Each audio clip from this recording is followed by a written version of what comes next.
말씀의 제목이 어제와 미래의 괴로움입니다.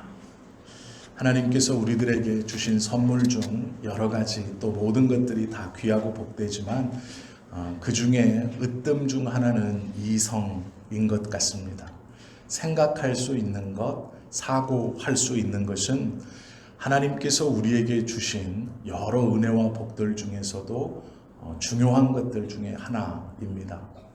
생각한다는 것, 이 생각으로 인해서 우리는 사람다운 삶을 더 잘 살 수 있고 행복함을 더 잘 느끼고 누리게 되죠.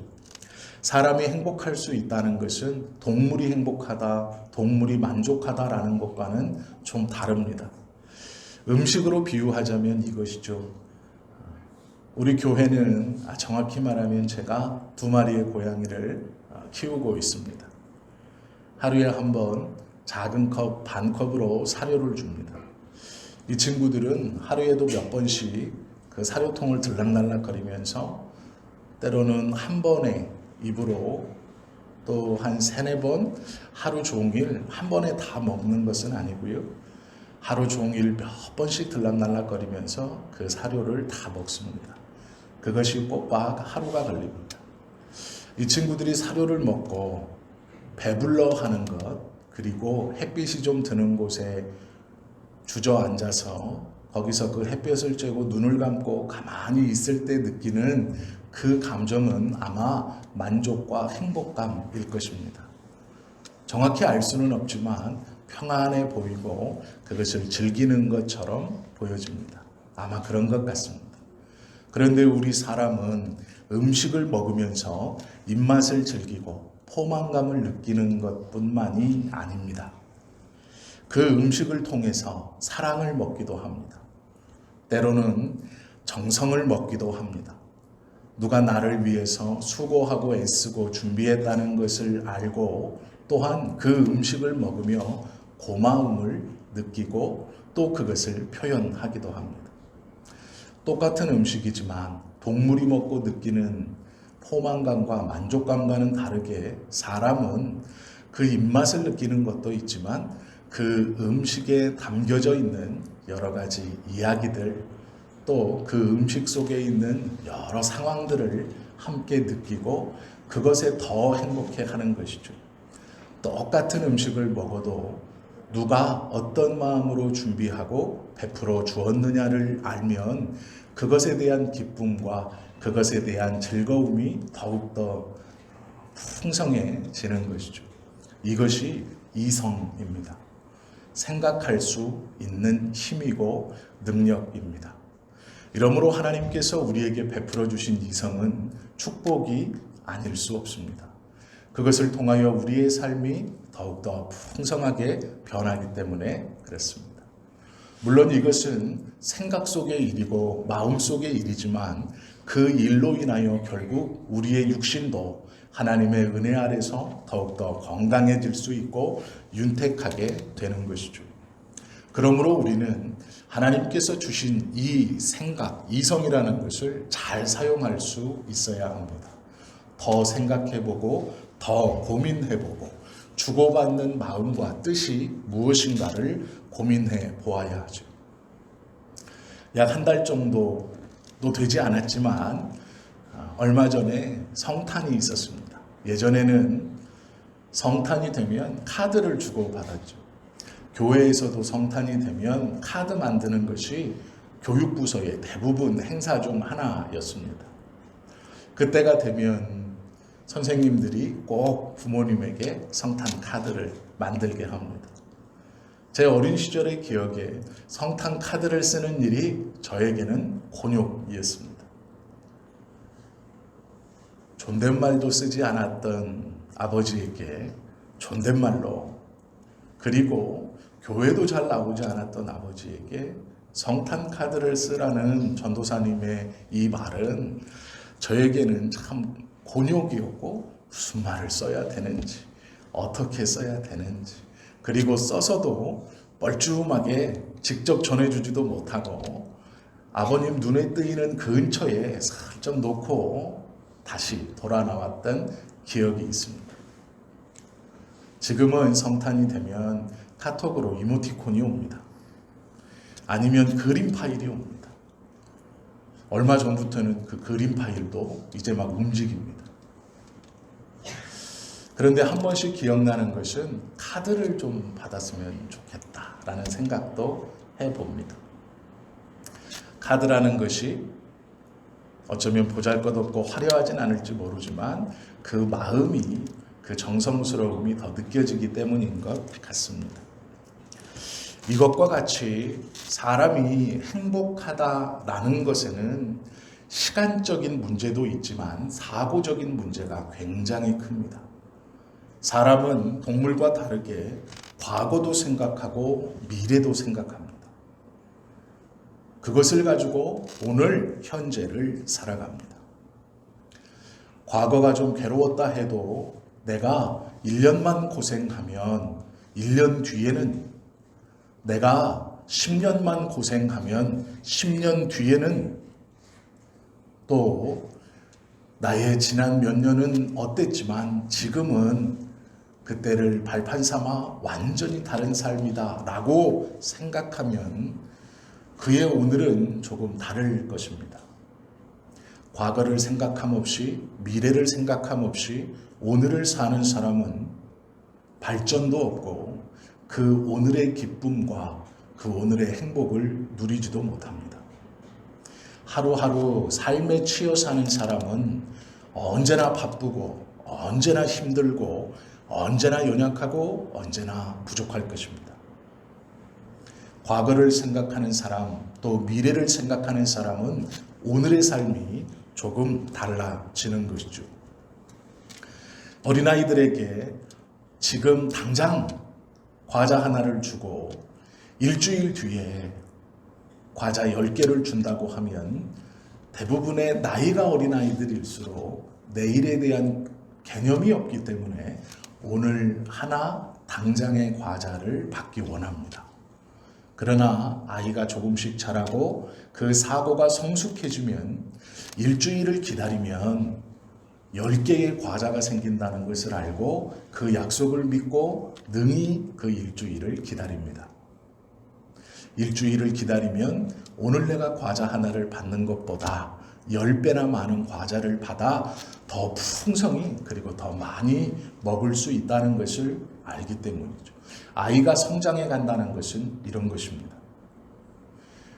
아버지의 약속을 믿고 기다릴 수 있는 것, 그것이 아이의 성장과 똑같은 이야기입니다. 부모의 약속을 믿고 그 시간을 기다릴 수 있다는 것, 그리고 그 시간이 지난 다음에 자신에게 주어질 더 큰 것이 무엇인가를 기대한다는 것은 그 아이가 성장했다는 것입니다. 어린아이들에게 눈앞에 과자 한 봉지를 놓고 이것을 지금 줄까? 일주일 뒤에 이것과 똑같은 것을 10개 줄까라고 하면 어린아이일수록 당장 오늘의 것을 붙들려고 하고 그 과자 한 봉지를 취하려고 합니다. 왜 이 이야기를 말씀드리는지 다 아셨을 것이라고 생각합니다. 우리는 과거를 생각해 보아야 합니다. 또 미래를 생각해 볼 수 있어야 합니다. 그래야 오늘을 바로 살 수 있습니다. 예전에는 공부를 하러 대부분 자격증을 따러 노량진이라는 곳에 가서 학원에 등록하고 자격증을 땄죠. 제가 고등학교를 졸업할 때쯤 제 친구들 중 몇몇이 서울로 고등학교를 졸업하고 올라가기를 원했습니다. 대학을 가려고 했던 것이 아니고요. 그 친구들은 경찰이 되고 싶어 했습니다. 그래서 시골에서 고등학교를 졸업하고 서울에 있는 경찰 시험을 가르쳐주는 학원에 등록하기 위해서 서울로 올라왔습니다. 그 친구들 중에 3-4명은 경찰이 되었습니다. 그 친구들을 만나러 한번 서울로 올라온 적이 있어서 제가 분명하게 기억을 합니다. 그런데 요즘은 인터넷을 통해서 그런 강의들을 듣죠. 그리고 그 인터넷에서 유명한 몇몇 강사 선생님들이 있죠. 그분들이 수업만 하는 것이 아니고 수업을 하다가 아이들의 관심을 위해서 자신의 이야기나 여러 가지 좀 좋은 이야기들을 해주는 그런 시간이 있습니다. 제가 우연히 그것의 모음을 좀 한번 본 적이 있습니다. 그때 한 학생이 공부가 힘들다 이렇게 말을 한 것 같습니다. 그랬더니 이 강사가 이렇게 대답해 주는 기억이 납니다. 지금은 안 하는 것이지만 10년 후에는 못하는 것이다. 그러므로 지금 어렵다고 할지라도 공부는 해야 한다. 공부는 해야 한다라는 것이 와닿는 것이 아니고요. 그 앞에 말이 와닿습니다. 지금은 안 하는 것이지만 10년 뒤에는 못한다라는 것이죠. 하나님의 은혜를 우리가 어느 때 받을 수 있는가? 과거를 생각하고 미래를 생각한 현재입니다. 하나님께서 나에게 베풀어 주셨던 과거의 은혜만에 빠져 있다면 현재의 삶은 항상 후회일 것입니다. 내가 왜 그 은혜를 지키지 못했던가? 내가 왜 그 은혜 받을 때 하나님께서 원하는 삶을 살지 못했던가? 내가 그때는 왜 그 은혜를 깨닫지 못했던가? 라고만 생각하면 현재의 삶은 후회일 것입니다. 또한 앞날만 생각하면서 오늘에 머물러 있다면 발전이 없을 겁니다. 하나님이 이렇게 해 주실 거야. 요행이, 우연히 나는 가만히 있지만 하나님이 일하셔서 내 삶이 뭔가 바뀌어져 갈 거야 라고 생각만 하고 있다면 오늘의 삶은 그대로 정체되어 있는 삶입니다.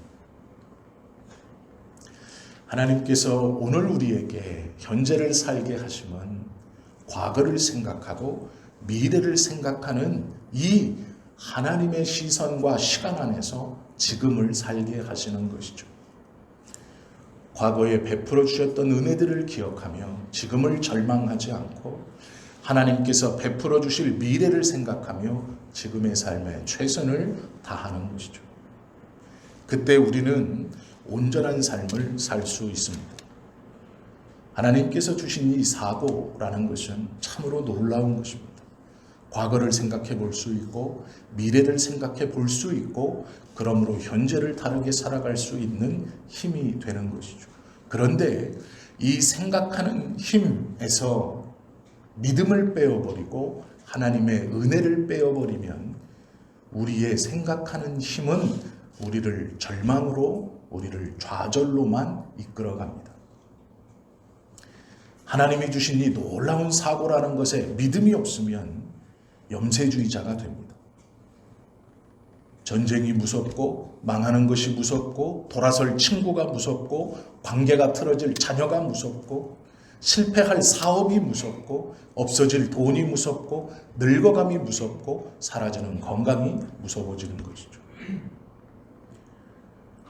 하나님의 놀랍고 귀한 은혜 중 이 귀하고 복된 사고에 믿음이 없으면 우리의 생각은 온통 부정적인 것으로 가득 찹니다. 어떻게 해나갈 수 있을까? 어떻게 견뎌갈 수 있을까? 좋지 않은 경제적 상황, 좋지 않은 정치적인 소식, 좋지 않은 주변의 이야기들을 들으면서 어떻게 내가 그곳에서 버틸 수 있을까? 나보다 가진 것이 많고 배경이 좋고 똑똑한 저 친구도 망해 나가지는 판에 내가 어떻게 버텨가고 지켜갈 수 있을까? 저렇게 똑똑했던 저 아이도 입시에 실패하는 판에 우리 아이는 어떻게 될까? 하나님께서 우리에게 주신 복 중 중요하다고 생각할 수 있는 이 생각과 사고에서 믿음을 제하여 버리면 우리의 삶은 온통 불안과 두려움으로 가득 차게 되어 있습니다.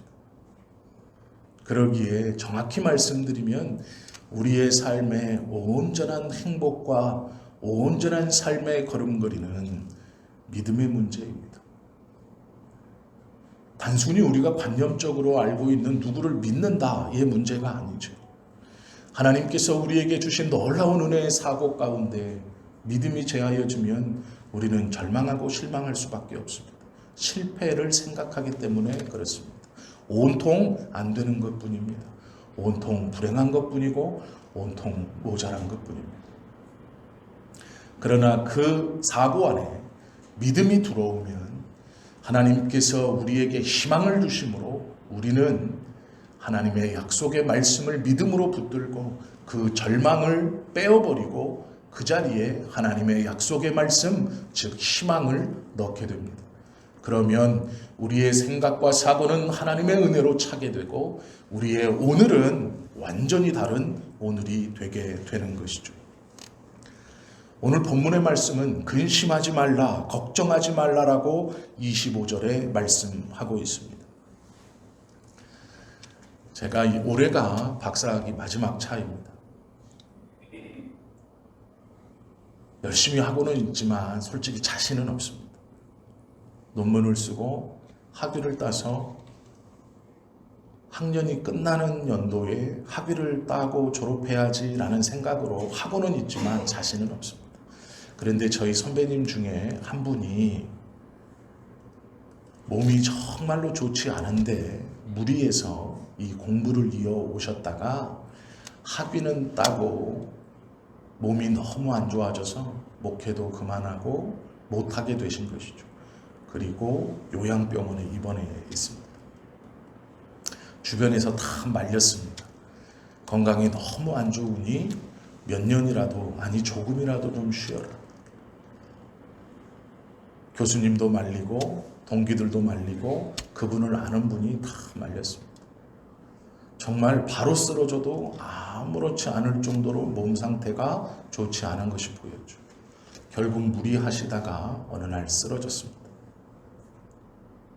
제가 가만히 돌아보면 목사의 공부는 교회와 성도를 위한 것이고 하나님 나라의 사역을 잘하기 위해서입니다. 그것이 첫 번째죠. 그런데 그것을 하지 못하게 되는 학위는 아무 소용이 없습니다. 조금 더 생각해 보았어야 합니다. 당장 내 앞에 이것이 있는 것이 중요한 것이 아니라 내 삶의 목표가 무엇을 향해 달려가고 있는지를 생각하고 잠시 뒤로 미뤄두어 가장 기본적인 건강을 회복하는 것에 집중했어야 한다고 생각합니다. 나 혼자 살고 있는 사람이라면 자기 만족을 위해서 충분히 그럴 수 있습니다. 나는 다른 건 다 몰라도 이것은 가지고 생을 마감하겠다라고 하면 그럴 수 있습니다. 그러나 하나님의 사람은 그러면 안 되죠. 믿음의 사람은 그럴 수 없습니다. 나는 이것을 꼭 쥐고 싶지만 그것이 하나님께서 나에게 원하시는 큰 믿음의 삶에 마이너스가 된다면 포기할 수 있어야죠. 무엇을 하고 싶고 무엇을 갖고 싶고 무엇을 먹고 싶고 무엇을 잊고 싶은 것이 그것입니다. 나는 꼭 이것을 가져야 되겠고 내 평생의 소원이고 내 삶의 목표이다 라는 그것을 가져 하나님의 백성으로서의 삶에 마이너스가 되고 하나님께서 맡겨주신 일에 대한 마이너스가 된다면 과감히 포기할 수 있어야 합니다. 그것이 무엇을 먹을까 무엇을 마실까 염려하지 말라는 말씀의 의도입니다. 나는 꼭 가져야 되겠습니다, 하나님. 나는 꼭 올라가야 되겠습니다, 하나님. 나는 꼭 이것을 쥐어야 되겠습니다, 하나님. 그러나 그것이 하나님께서 원하시는 믿는 자의 삶에 거스름이 되고 하나님의 교회에 덕이 되지 않고 자신의 삶이 아니라 하나님의 말씀과 하나님의 인도와 꿈에서 그것이 걸림이 되고 마이너스가 된다면 잠시 뒤로 미뤄야 합니다. 이것이 하나님이 주신 사고를 바르게 쓰는 믿는 자의 모습입니다. 내 평생의 소원, 그럴 수 있지만 하나님의 소원이 아니라면 내 평생의 소원은 잠시 놓을 수 있어야 한다라는 것이죠. 돈이 있어야 살아가지만 건강을 해치면서까지는 살아갈 필요가 없습니다. 출세를 해야 하는 건 맞지만 가족들과의 관계를 잃어버리고 친구들을 잃어버리고 믿음을 잃어버리면서까지 출세할 필요는 없습니다. 이 땅을 살아가며 많은 것들이 우리에게 필요하지만 하나님을 잃어버리면서까지 쥐어야 하고 취해야 하는 것은 없습니다. 내 평생의 소원, 그 평생의 소원이 무엇인지 저는 알지 못하지만 단언컨대 하나님보다 더 귀하고 더 중요한 것은 없습니다. 우리를 불러 구원시켜 주신 그 하나님 앞에 우리의 삶을 하나님이 주신 은혜 중 으뜸이라고 말할 수 있는 생각이라는 것으로 또 그 사고에 믿음이라는 것이 함께 있어 온전히 판단하고 생각할 수 있어야 한다라는 것이죠. 무엇을 입을까 염려하지 말고 몸이 의복보다 중요하지 아니하냐라는 말씀을 기억하십시오. 입는 것이 몸보다 중요하지 않습니다. 하나님이 우리의 어떠함이 하나님보다 중요한 것은 없습니다. 우리는 예수님의 이 본문의 말씀을 우리의 기준으로 생각하기 때문에 그렇지, 내 몸보다 옷이 중요하진 않지라고 생각합니다. 아니요, 아닙니다. 예수님께서 말씀하신 몸은 예수 그리스도이며 하나님입니다. 그것보다 더 중요한 것이 없다라는 비유의 말씀입니다. 그것을 알아들을 수 있게 하는 것이 하나님께서 우리에게 주신 사고, 생각입니다. 우리는 이 은혜를 모두 다 받고 누리고 살아가고 있는 사람들입니다. 이것을 가지고 믿음 없이 세상의 것만을 생각하며 살아가면 철저한 계획 아래 삶을 살아갈 수 있지만 어쩌면 하나님의 것을 놓치고 살지도 모릅니다. 하나님 앞에 평생 주님이 주신 놀라운 은혜로 살아왔습니다. 나는 고백하지만 하나님은 그것을 바르게 사용하지 못했다 말씀하실지 모른다라는 것이죠. 우리에게 믿음이 아닌 것은 걱정과 염려만을 줄 뿐입니다. 믿음이 없이는 온전한 오늘을 살아갈 수 없죠. 우리에게 걱정이 주는 것은 실패할까 하는 걱정입니다. 문제는 실패할까가 아니죠. 죄송한 얘기지만 제 이야기를 짧게 하겠습니다. 제가 중학교 때, 물론 고등학교 때도 마찬가지이지만 그렇게 학교 생활을 열심히 하고 성실하게 하는 친구는 아니었습니다. 야간 자율학습이라는 걸 저희 때는 했습니다. 중학생인데도 저녁 11시까지 수업이 끝나도 학교에서 저녁을 먹고 집에 돌아가지 못하고 야간 자율학습이라는 것을 11시까지 했습니다. 저는 그것이 이해가 안 됐습니다. 공부도 하지 않는데 학교에 가는 것도 힘든데 저녁까지 먹고 보고 싶은 텔레비전 프로그램이 너무 많이 있는데 학교에서 책을 보고 있으라는 걸 이해를 못했습니다. 그래서 야간 자율학습에 참여하지 않고 집에 돌아갔습니다. 그러면 어김없이 다음날 학교에 오면 선생님이 이름을 부르죠. 저희 반 애가 47명이었는데 약 12명 정도가 불려서 그 멤버는 고정 멤버입니다. 조회 시간에 매일 그 멤버가 쭉 있어요. 그러면 그냥 서 있는 게 아니고요. 칠판을 잡고 서 있습니다. 그러면 몽둥이를 가지고 와가지고 3대씩 때리세요. 퍽퍽퍽. 중간쯤에서 그걸 보고 있죠. 식은땀이 납니다. 얼마나 아플까. 속에다 체육복을 입었어야 되는데. 그리고 생각합니다. 소리를 들어보니까 쟤는 입었네. 이러니까. 반바지라도 입을걸. 그리고 다가올수록 왠지 모를 긴장, 두려움 이런 것이 있습니다. 걱정이 되죠. 그리고 또 생각합니다. 도망가지 말걸. 그런데 막상 제 차례가 돼서 3대를 맞으면 견딜만하네 이렇게 됩니다. 그 걱정과 그 두려움만큼 그 3대 맞는 게 제 삶에서 그렇게 크게 문제가 되지 않았습니다. 그래서 어김없이 그날도 야간 자율학습을 도망가죠. 왜 제가 이 말씀을 드리냐면 우리가 하는 대부분의 실패에 대한 걱정은 실패가 문제가 아니라 실패 전까지 오는 두려움과 염려가 더 큰 문제입니다. 뭔가 내 삶에 큰 좌절과 절망이 올 것 같고 이것을 통해 내 삶이 솟아날 구멍이 없이 모두 다 주저앉을 것 같고 아무런 희망도 없이 그 두려움과 그 절망감과 그 갑갑함과 그 긴장감 속에 있는 그 시간이 더 문제입니다. 막상 닥치면 죄송한 말씀이지만 견딜만 합니다. 버틸만 합니다. 그리고 지금까지 잘 버텨오시지 않았습니까? 크고 작은 실패가 다 있었을 겁니다. 절망이 있죠. 그러나 그것이 올 때까지의 걱정과 근심과 두려움이 더 큰 문제이지 막상 그 문제를 닥치면 이겨낼 수 있습니다. 이겨내 왔습니다. 이 실패에 대한 두려움이 그럼에도 불구하고 항상 우리 주변에 있습니다. 그리고 그것을 보고 염려하죠. 또 반대로 성공이 사람을 괴롭히기도 합니다. 성공이라는 건 좋은 것이죠. 그런데 문제는 이 성공을 지켜가는 것이 어렵다라는 것이죠. 칭찬받는 것은 좋은 일이지만 계속해서 칭찬을 받기 위해서 무리하는 경우도 많이 생깁니다. 명예를 얻으면 좋지만 그 명예를 계속 지켜가기란 쉽지 않습니다. 우리는 얼마 전에 인기 있는 연예인의 죽음을 보았습니다. 인기를 얻었습니다. 사람들에게 이미지가 너무 좋았습니다. 그 이미지를 잃어버리자 그는 삶을 포기합니다.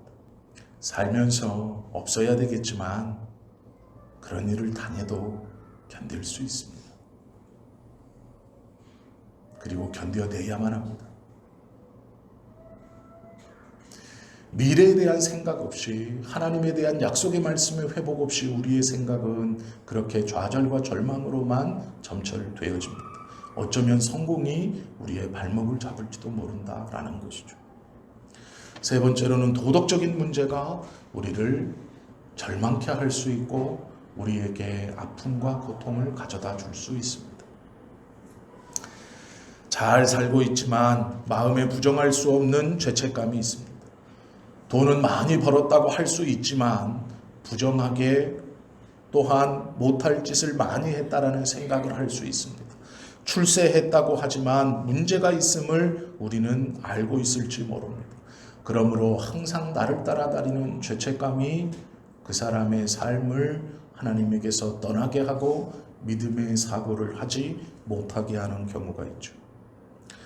오늘 27절에 보면 너희 중에 누가 염려함으로 그 키를 한 자나 더할 수 있느냐 말씀합니다. 근심하지 말라고 본문에서는 말씀하시죠. 걱정이라는 것은 염려나 두려움이라는 것은 자기에게도 나쁘고 남에게도 나쁩니다. 이건 아무짝에도 쓸모가 없는 것이죠. 내 스스로 근심을 이기지 못하는 이유, 하나님 앞에 온전히 살아가지 못하는 이유를 성경에서 첫 번째로는 믿음이 없기 때문이다 라고 말하고, 두 번째로는 교만하기 때문이다 라고 말하고, 세 번째는 하나님의 말씀을 알지 못하기 때문이라고 말씀하고 있습니다. 2024년도를 시작했고 이제 딱 7일을 살았습니다. 2023년도와 다른 삶으로 살아가고 싶다면 하나님께서 주신 이 은혜 중 으뜸이라고 할 수 있는 사고를 제대로 써야 합니다. 생각을 제대로 해야 합니다. 과거를 돌아보고 미래를 생각할 때 하나님의 말씀인 믿음으로 그 말씀을 붙들고 생각해야 바른 오늘을 살 수 있습니다. 하나님은 백합화와 새를 먹이고 입히신다 말씀합니다. 이것은 신앙의 문제입니다. 믿음의 문제입니다. 하나님께서 우리의 삶을 붙들고 가시는가 아닌가를 붙들고 사느냐 아니냐의 문제입니다. 무엇 때문에 걱정하고 불안해하십니까? 오해하지 마시고 들으십시오. 이걸 잘못 생각하시면 안 됩니다. 그리스도인은 세상 사람과는 다른 고통을 느끼고, 정확히 말하면 고통을 적게 느낍니다. 왜냐? 우리의 고통은 육체적인 고통에만 머물러 있어야 하기 때문이고 육체적인 고통만 있기 때문입니다. 몸이 쑤시고 아프면 몸이 쑤시고 아픈 것이지 슬퍼서는 안 됩니다. 몸이 불편하고 어려우면 몸이 불편하고 어려운 것이지 좌절해서는 안 됩니다. 또한 배가 고프면 배가 고플 수는 있지만 죄책까지 느낄 필요는 없습니다. 손해를 본다면 물질뿐이지 우리의 심령까지 손해를 당하지는 않는 것이죠. 세상의 사람은 몸이 아프면 좌절하고 절망하고 슬퍼합니다. 배가 고프면 신세를 한탄하고 죄책을 느끼며 절망합니다. 손해를 본다면 그 심령이 상함을 느낍니다. 그래서 포기하는 것이죠. 그러나 우리는 그렇지 않죠. 몸이 상해도 배가 고파도 손해를 보아도 우리는 좌절하거나 슬퍼하지 않고 죄책을 느끼지 않고 절망하지 않아야 하는 사람들이죠. 우리가 겪는 고난은 다만 몸뿐입니다. 불편한 것이지 그것이 죄책으로 이어져서는 안 되고 조금 거칠은 것이지 그것이 좌절로 나아가지는 않는 것이 그리스도인의 삶입니다. 우리는 로마서 8장 18절의 말씀을 기억해야 합니다. 생각하건대 현재의 고난은 장차 우리에게 나타날 영광과 좋게 비교할 수 없도다 라고 말씀하시죠. 또 성경은 해산하는 여인의 이야기를 합니다. 해산을 할 때 그 아이가 나오기 직전 그 고통으로 인하여 힘들고 어렵지만 이제 곧 자신의 아이가 나온다는 그 생각으로 그 고통을 넉넉히 견디고 그 아이가 나옴에 기뻐한다고 이야기하고 있다라는 것이죠. 하나님이 주신 은혜는 우리에게 너무도 놀랍게 오늘을 살아갈 수 있는 힘을 주시는 것입니다. 우리는 하나님의 말씀을 기억할 수 있어야 하죠. 과거가 오늘의 걱정이 되어서는 안 됩니다. 그건 이미 지나갔습니다. 또 미래가 오늘의 걱정이 될 수 없습니다. 하나님께서 우리의 현재를 위해 미래에 놀랍고 귀한 은혜의 말씀을 주셨기 때문입니다. 지키리라 약속하셨고 하나님께서 도울 것이라고 하시고 그 하나님이 함께해 주실 것이라고 말씀하십니다. 우리의 생각에 믿음이 함께 있다면 과거도 우리에게 고통을 주지 못하고 미래도 절대로 우리에게 고통을 주지 못합니다. 2024년도 한복판에서 이제 우리는 7일을 살았습니다. 어떠한 삶으로 나머지 날을 살아가고 싶으십니까? 하나님께서 원하시는 삶의 모습은 너무나 분명합니다. 어떻게 살아야 하나? 물가는 오를 것인가? 전쟁은 난다는데 어떤가? 걱정거리가 많습니다. 그러나 하나님은 그것을 염려하지 말고 너희는 그의 나라와 그의 의를 구하라 말씀합니다. 구한다는 것은 내가 주십시오 해서 받는다는 의미가 아니고 하나님께서 주신 것을 베푼다라는 의미입니다. 우리는 이 땅에 살면서 그의 나라와 그의 의를 달라고 구하는 자가 아니라 이미 받은 하나님의 의와 하나님의 나라를 주며 살아가는 사람들입니다. 너희는 무엇을 입을까 무엇을 마실까 염려하여 걱정하지 말고 이미 받은 그 구원의 의 하나님의 의와 주님의 나라를 전하며 살면 된다라는 것이죠. 이것은 내가 생각하는 미래에 하나님이 주시고 허락해 주신 말씀을 믿는 믿음이 없이는 불가능한 삶입니다. 내 삶을 준비하기도 바쁘고 내 삶을 위하여 저축하기도 바쁘고 내 삶을 위하여 땀 흘리고 애쓰고 힘쓰기도 바쁜데 어떻게 다른 일을 돌아보고 하나님의 뜻을 생각하고 그 뜻을 펼치며 살아갈 수 있는가? 믿음이 없이는 안 됩니다. 믿음은 곧 맡기는 것입니다. 하나님 앞에 모든 것을 맡기는 사람이 다른 삶을 살 수 있습니다. 그리스도인도 고난을 겪습니다. 그러나 과거의 고난이 오늘날을 움츠려들게 하지 않고 미래의 고난이 오늘 나의 삶을 움츠려들게 하지 못함은 그 고난 가운데 예수 그리스도가 함께 계시기 때문입니다. 하나님의 뜻을 어떻게 이룰까 하는 걱정이 우리의 걱정의 전부입니다. 세상은 우리의 몸을 상하게 하나 우리의 심령을 상하게 하지는 못합니다. 세상 사람들처럼 몸이 상함으로 심령이 상해서는 안 되는 것이 믿는 자의 삶의 모습입니다. 말씀은 그것을 약속하고 있습니다. 오늘이라는 것은 행함을 의미합니다. 과거를 생각하고 미래를 생각하면 중요한 것이죠. 그러나 오늘은 생각하는 게 아닙니다. 오늘은 행동하는 겁니다. 오늘은 그리스도 앞에 행동해야 하는 날이고, 오늘은 움직여야 하는 날이고, 오늘은 땀 흘려야 하는 날입니다. 하나님께서 주신 이 놀라운 사고가 2024년도에는 말씀을 통한 믿음으로 함께 합쳐져 주님이 원하시는 믿음의 삶을 후회 없이 살아가시는 이 한 해가 되시기를 예수님의 이름으로 축원합니다. 기도드리십니다.